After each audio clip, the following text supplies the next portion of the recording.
कोई इस बारे में बात नहीं करता कि इंसान को अपने अंदर की नफ़रत, गुस्से और तलख़ी का सामना करना मुश्किल लगता है।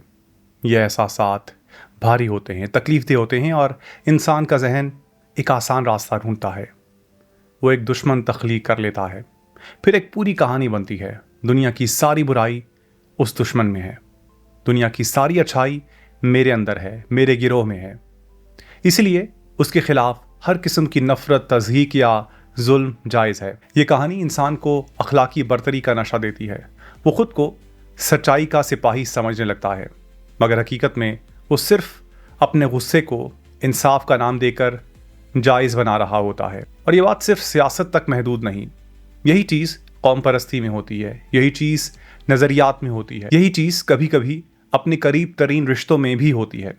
जब कोई इंसान ये सोचना शुरू कर दे कि मैं मुकम्मल तौर पर दुरुस्त हूँ और दूसरा मुकम्मल तौर पर गलत है, तो वो हकीकत नहीं, वो सिर्फ अपनी अना को तस्कीन दे रहा होता है। कार्ल युंग ने इसे शैडो प्रोजेक्शन कहा था।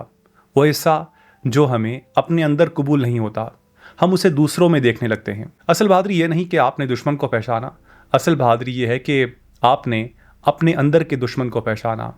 जो इंसान खुद से लड़ने की हिम्मत रखता है, वही दुनिया को समझने की अहलियत रखता है।